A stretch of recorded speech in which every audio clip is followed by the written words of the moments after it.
Nós, quarta-feira próxima, passada, nós iniciamos o exame do Salmo 41 e nós vamos concluir hoje, se Deus nos der graça.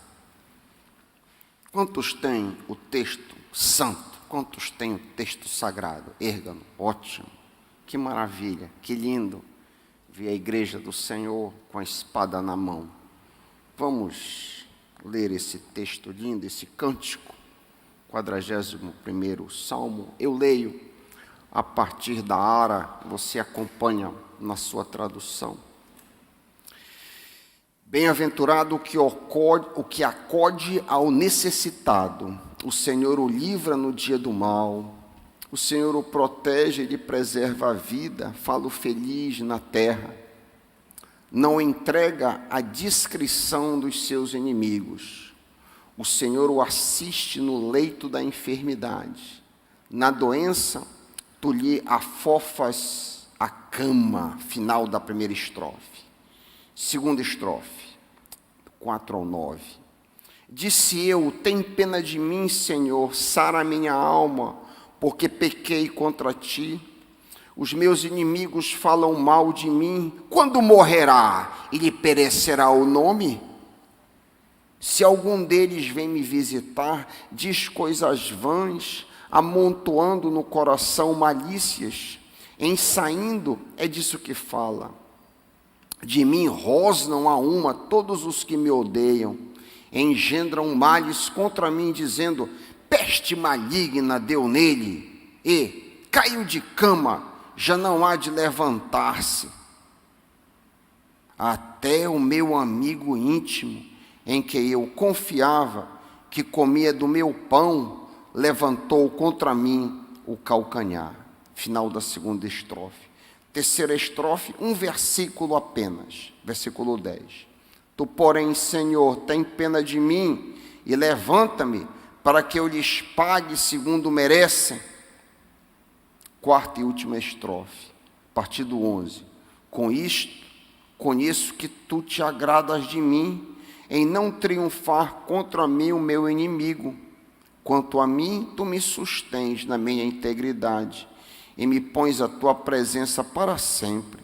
Bendito seja o Senhor, Deus de Israel, de eternidade a eternidade. Amém e amém. Pai, fala aos nossos corações, hoje à noite, tira de nossas mentes toda distração maligna, todo entretenimento, todo vagar vão, e nos concentra em absorver a Tua palavra, para que ela produza 30, 60, 90 por um, para a honra, glória e louvor de Cristo Jesus. O povo de Deus apoiando diz, nós consideramos, como eu já disse, a primeira estrofe, quarta-feira passada, primeira estrofe, que eu chamei de bênção sobre os que se compadecem dos necessitados. Nós consideramos em detalhe esses 3 versículos que comprazem esta estrofe. E hoje à noite nós vamos encerrar considerando a segunda, terceira e quarta estrofe. Acompanha comigo na tua Bíblia, nós já lemos, deixa a tua Bíblia aberta no teu colo e acompanha comigo. A segunda estrofe inicia no versículo 4. Eu disse, compadece-te de mim, Senhor, sara minha alma, porque pequei contra ti. A primeira coisa que lemos na abertura da segunda estrofe são as palavras no presente. Sara minha alma. Tudo leva a crer que ao escrever este salmo, Davi ainda estava doente, ou seja, este aqui não é um daqueles salmos que Davi escreve em retrospectiva. Por exemplo, da caverna de Adulão, ele relata o que aconteceu. Isso aqui parece que ele escreve a partir do leito. Ele está deitado, olha o que ele diz comigo, bate os olhos em cima no versículo 3, assistir no leito. Olha um pouquinho mais, ainda no 3, afofar a cama. Aparentemente, isto é uma experiência presente. Repito, possivelmente, o poeta compôs esta obra deitado, ainda acamado. Adicione-se ainda o que ele diz no versículo 10, bate os olhos no 10. Levanta-me, compadece-te de mim, levanta-me. Ou seja, ele está acamado, ele está deitado, ele quer sair desta situação. Tudo leva a crer que a enfermidade, por sinal, é grave. Davi está no meio dela, porém cheio de esperança de recuperação.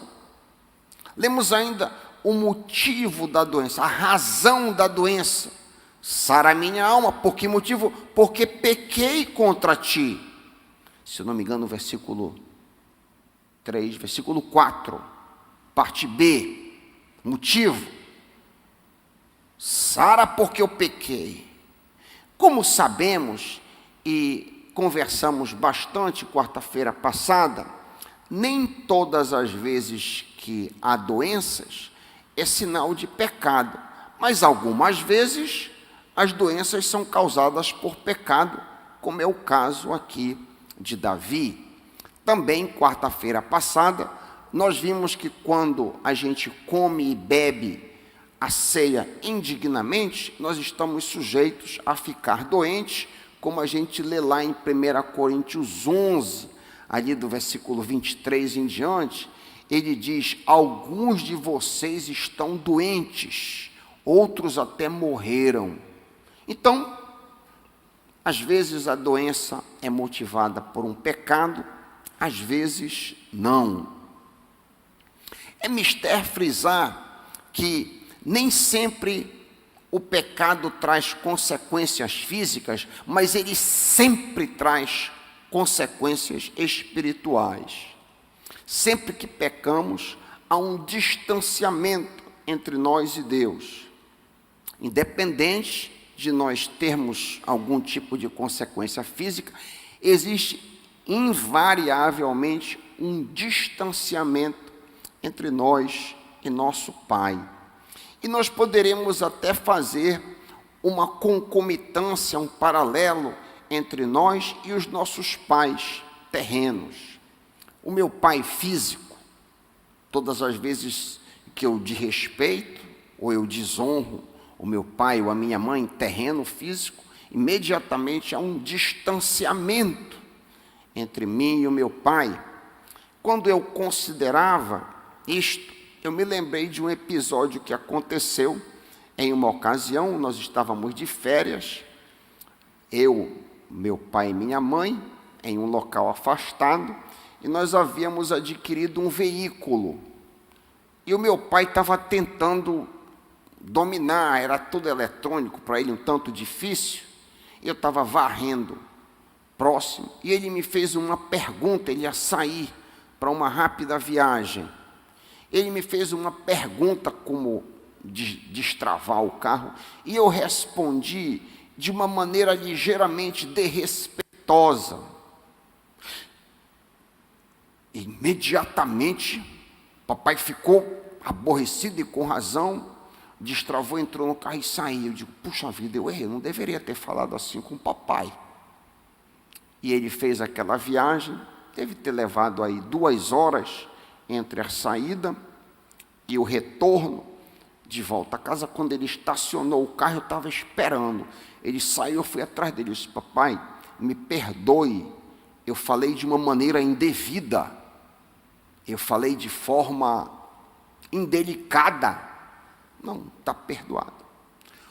No interregno da saída dele até a volta dele, eu não deixei de ser filho, eu continuei filho, mas houve um distanciamento.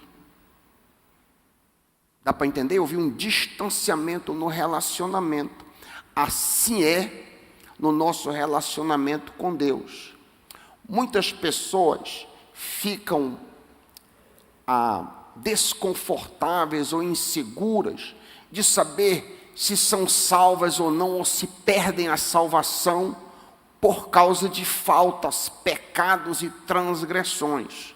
Se você foi de fato salvo, você nunca deve se preocupar com isso. O que aconteceu é que houve um distanciamento. Amém? Houve um distanciamento entre você e o seu pai, mas você não deixou de ser filha. Você continua filha do pai. O que você precisa, como nós dissemos aqui na mesa, é pedir perdão e imediatamente o relacionamento é estreitado. Amém, meus irmãos? Que a palavra do Senhor esteja falando no nosso coração, que a palavra do Senhor esteja atuando nas nossas mentes e nos nossos corações.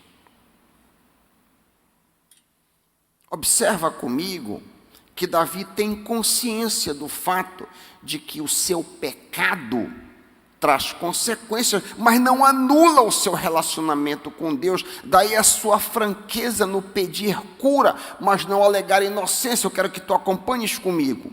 Veja bem, o natural seria ele dizer: sara minha alma, verso 4, porque eu sou inocente. Mas estranhamente ele diz o contrário: sara minha alma, porque eu sou pecador. Versículo 4, parte B.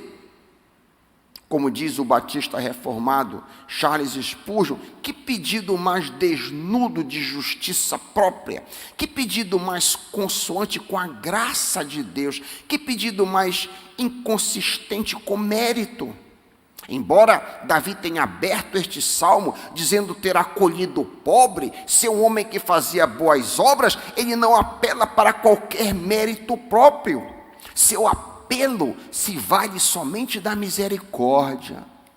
Que exemplo para nós, para sermos sarados física ou espiritualmente. Nunca devemos apelar para qualquer boa obra que porventura tenhamos feito. Nosso apelo deve sempre envolver somente a misericórdia de Deus. Amém? Fecho aspas aqui, uma citação do Spurgeon. No fluxo do texto, lemos que Davi está cercado de falsos amigos. Sabemos que não se trata de inimizade aberta, devido a essas pessoas fazerem visitas falsas, cordiais ao salmista. Olha comigo no verso 5, bate os olhos em cima do verso 5. Os meus inimigos falam mal de mim, quando é que ele vai morrer e ser esquecido? Esses caras estavam falando mal, mas visitando. Sabemos que seu filho e inimigo Absalão roubou os corações dos filhos de Israel, julgando seu pai erradamente. Talvez um dos inimigos, 2 Samuel 15:3. Simei também julgou a Davi erradamente, além de insultá-lo e amaldiçoá-lo publicamente, 2 Samuel 16:5-8. Sem dúvida, os comparsas de Absalão também falavam mal do rei, e juntamente com o usurpador Absalão e com a família de Simei, desejavam a morte do rei. Não nos é dito a exata circunstância da vida de Davi, mas provavelmente ele já era um tanto idoso quando relata dessas visitas. Olha as visitas que estavam fazendo a ele no versículo 6, acompanha comigo no 6. Se algum deles vem me visitar, diz coisas vãs, amontoando maldades no coração. Ao sair, é disso que fala.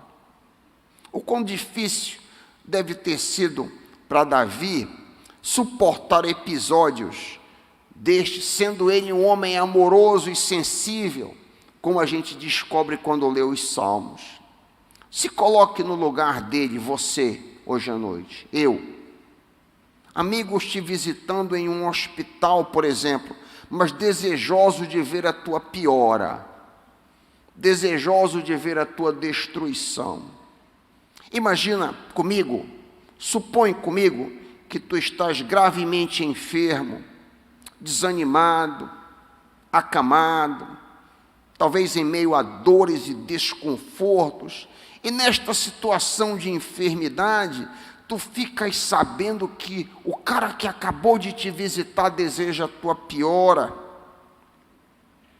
As mesmas pessoas que vêm orar contigo e cantar louvores para te encorajar e te confortar, estão torcendo, pasme, para que tu morras. É este o cenário que Davi, esse cenário estranho, esquisito, que Davi descreve nos versos 7 e 8. Acompanha comigo, 7 e 8.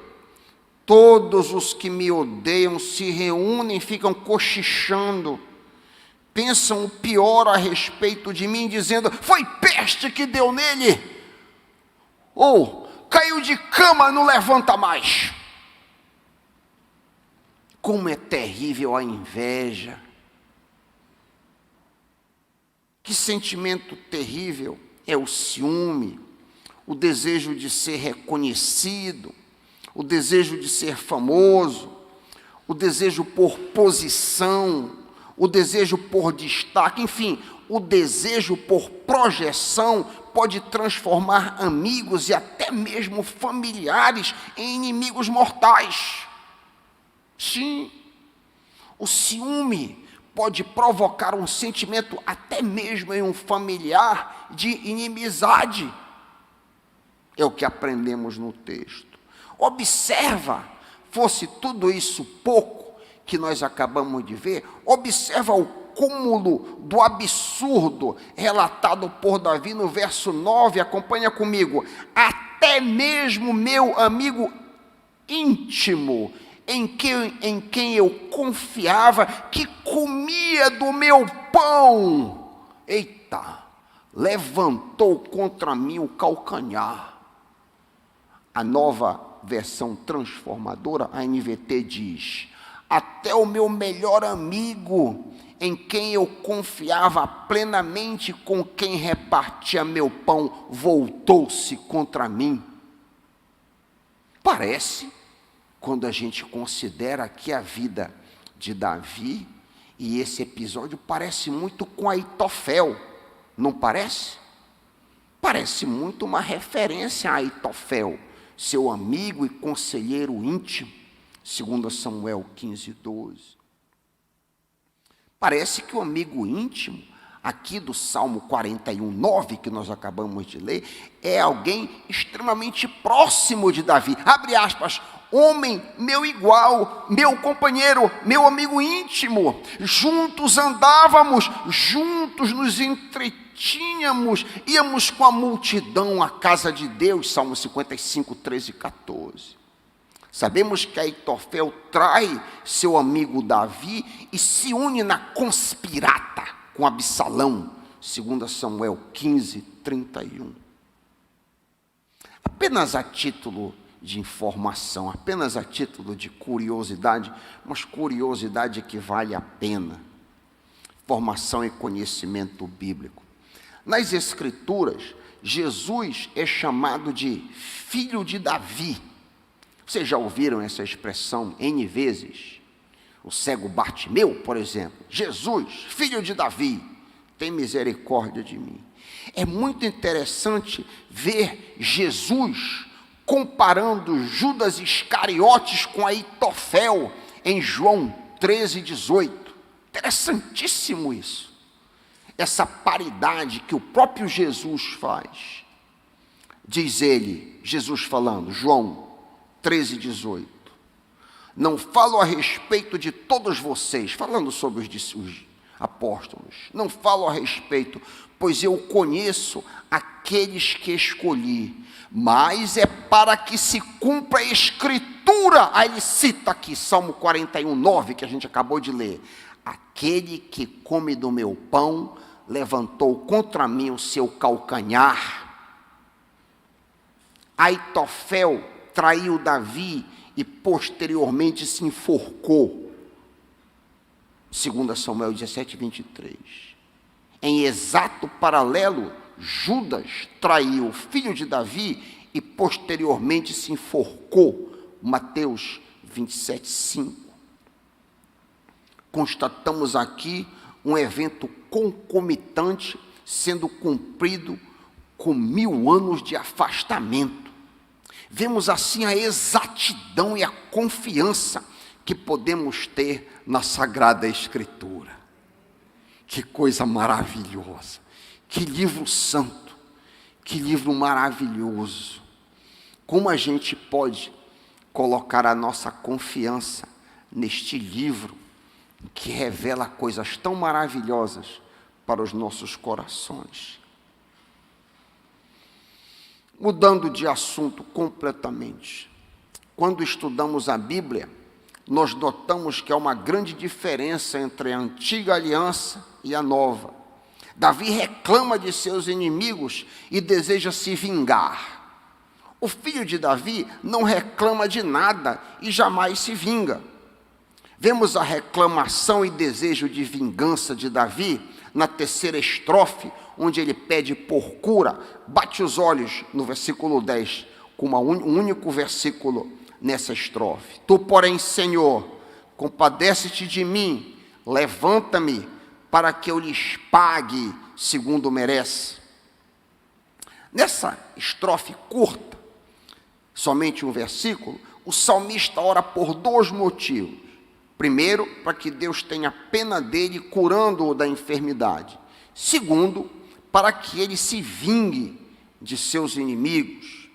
Na primeira parte do versículo, Davi retoma o pensamento expresso no versículo 4, bate os olhos em cima. Tu estás com o Salmo 41 aberto, bate os olhos logo em cima, no versículo 4.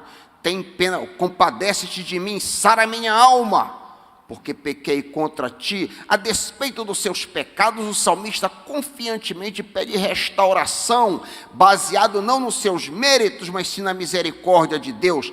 Agora ele vai repetir aqui no verso 10, que nós acabamos de ler: compadece-te de mim e me levanta, me sara.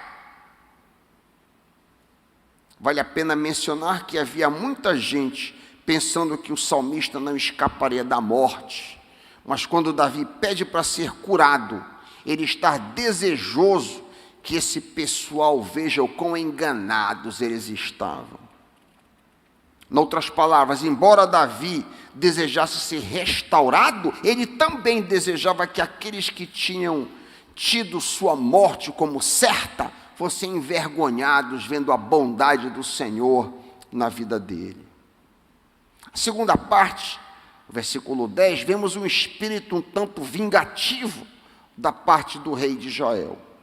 Lemos na parte B, ele queria ser curado para quê? Para que eu lhes pague segundo merecem. Os comentaristas bíblicos, se você for ler os vários comentaristas bíblicos, eles tentam justificar a atitude do salmista, arguindo que ele está agindo como rei, que deveria executar justiça, Romanos 13:4. Embora isso possa ser verdade, o espírito da nova aliança, que eu e você estamos imbuídos, não permite esse tipo de atitude, nem mesmo no coração. Veja bem o que eu estou dizendo. Davi poderia agir assim na qualidade de juiz do povo, como rei, como magistrado, que promove a justiça. Todavia, este princípio não se aplica a nós, crentes da nova aliança. O que recebemos dos lábios do filho de Davi em relação aos nossos inimigos está escrito em Mateus 5:43 em diante. Vocês ouviram o que foi dito: ame seu próximo e odeie o seu inimigo. Eu, porém, vos digo, diz o filho de Davi, amem seus inimigos, orem por quem os persegue. Deste modo vocês agirão como verdadeiros filhos de seu Pai que está no céu, pois ele dá a luz do sol tanto a maus como a bons, e faz chover sobre justos e injustos. Se vocês amarem apenas aqueles que os amam, que recompensa receberão? Até os publicanos, os cobradores de impostos, fazem isso. Se cumprimentarem apenas seus amigos, que vocês estarão fazendo demais? A tua amiga te traiu, querida, hoje à noite? O teu amigo te enganou, querido? Alguém te prejudicou? Alguém te passou para trás? Estou falando contigo que está aqui hoje à noite, sentado me ouvindo. Um amigo teu te traiu como Aitofel traiu Davi? Age como o filho de Davi está comandando em Mateus 5, acabamos de ler. O Novo Testamento é enfático na ordem que nós nunca devemos ir à forra. Nós nunca devemos agir como Davi está dizendo, para que eu lhes pague segundo merece. Aí então você pergunta, mas pastor Raik, essa pessoa que fez isso comigo, não, de fato merece o troco pelo que me fez? Eu não duvido que sim, mas ouça o que diz Romanos 12, para reforçar o que nós vemos da boca de Jesus. Olha o que diz Romanos 12, 17 a 21. Não retribua a ninguém mal por mal. Procura fazer o que é correto nos olhos de todos. Faça todo o possível para viver em paz com todos. Amado, nunca procura te vingar. Amada, nunca procura te vingar. Deixa com Deus a ira, pois está escrito, minha vingança, eu retribuirei, diz o Senhor. Pelo contrário, se teu inimigo tiver fome, dá-lhe de comer, se tiver sede, dá-lhe de beber. Fazendo isso, você amontoará brasas vivas sobre a cabeça dele. Não se deixem vencer pelo mal, mas vençam o mal com o bem. O padrão para nós da nova aliança é perdoar a todos. Adicione-se que perdoar não é a mesma coisa que ter comunhão. Nem sempre é possível ter comunhão. A Bíblia não manda, tenha comunhão com todo mundo. A Bíblia não manda em lugar nenhum. A Bíblia manda perdoar todo mundo. Perdoar é não ter nada no coração contra a pessoa. Perdoar é dizer, está liberado. Está liberado. Perdoar é no seu coração, não no seu lábio, mas no seu coração, que essa pessoa seja muito feliz. Que seja salva, se não for, que tenha filhos, que se case com um marido próspero, tudo que você puder amontoar de bom, tudo que você puder conceber de bom, joga sobre essa pessoa que fez o mal contra ti. Nem sempre é possível a comunhão, que é outra coisa. A comunhão é o relacionamento. A comunhão, Jesus não tinha comunhão com todo mundo, não. Jesus não ficava visitando a casa de tudo que era fariseu, que o odiava, não. Jesus, até entre os seus amigos, Jesus tinha diferentes níveis de comunhão. Você sabia disso? Eu já tive várias situações de pessoas que me procuram confundindo perdão com comunhão. Jesus tinha um nível de comunhão com os 70, Jesus tinha um nível de comunhão muito mais próximo com os 12, e Jesus tinha um nível de comunhão muito mais próximo com os 3. Nenhum de nós é chamado a ter comunhão com todo mundo, às vezes não é possível. Recebo pessoas que estão querendo perdoar parente, tio, que violou a mocinha 30 anos atrás. E aí, mas eu não consigo ter comunhão. Nem deve. Você nem deve ter comunhão com essa pessoa. O que você tem que fazer é perdoar no coração. A Bíblia não te chama para ter comunhão. A última estrofe, para seu alívio, para que eu caminhe para o final. Versículos 11 a 13, Davi expressa confiança no Senhor e encerra a peça com louvor. Versículo 11, acompanha comigo. Com isto, saberei que te agradas de mim em não triunfar contra mim o meu inimigo. Enquanto o rei Davi se assegurava que Deus o amava, através de livramento físico de doenças e das mãos dos adversários, o filho de Davi e os crentes se asseguram do amor de Deus baseados somente na palavra do Senhor. Não precisa prova externa para nós da nova aliança. Escute o que Jesus diz em João 17, 23. João 17, 23. Eu estou neles, diz Jesus, orando, na oração sacerdotal ao Pai, e tu estás em mim, que eles experimentem a unidade perfeita, para que todo mundo saiba que tu me enviaste e que os ama tanto quanto me amas. Para pensar nisso. Deus te ama tanto quanto Ele amou Jesus. Eita! Eu já disse isso aqui outras vezes. Deus te ama tanto, tão apaixonadamente, no mesmo nível que Ele amou o Filho Jesus. Pastor Rai, que eu sou indigno, bem-vindo ao clube, eu também sou. É a palavra que está dizendo isso. Jesus, Deus nos ama tremendamente, tanto quanto Ele amou Jesus. E Ele não precisa nos dar provas como Davi estava querendo. Davi estava querendo uma prova. Na nova aliança não há necessidade disso. Quanto a mim, ou seja, aí ele vai adiante, Davi vai adiante, olha comigo, verso 12, quanto a mim tu me sustens, e ele dá uma boa guinada aí, quanto a mim tu me sustens na minha integridade, e me pões na tua presença para sempre, quanto a mim, ou seja, a despeito do que dizem os meus inimigos, tu me sustentas, tu me tens dado forças, eu estou parafraseando, porque tu vês como eu sou sincero. Davi não arrogava a perfeição, ao contrário, ele era rápido para admitir ser um pecador, conforme nós já lemos no versículo 4. Podemos tirar desse versículo 12 uma excelente lição. O homem de Deus nunca deve afirmar ser perfeito, mas sim íntegro. A mulher de Deus não deve afirmar que já atingiu a plenitude da maturidade. O que ela deve dizer é que ela é sincera diante do Pai. São justamente os íntegros e sinceros que vivem em comunhão com Deus. Para usar a bela linguagem de Davi, no versículo 12, tu me pões a tua presença para sempre.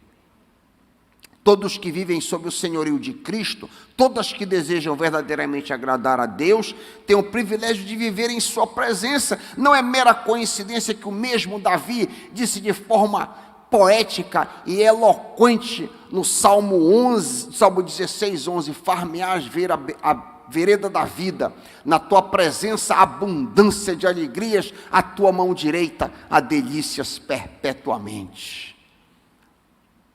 Este cântico, este Salmo 41, é encerrado com louvor, no versículo 13, olha comigo, bendito seja o Senhor, Deus de Israel, de eternidade a eternidade. Que o grande e maravilhoso Deus da aliança, o Deus amoroso e compassivo, o Deus bondoso e eterno, o único Deus verdadeiro, o Deus de Israel, o Deus trino, cuja segunda pessoa encarnou e recebeu o nome Jesus, a Ele a honra e a glória para sempre. Bendito seja o Senhor, disse Davi, o Deus de Israel, de eternidade a eternidade. Amém e amém.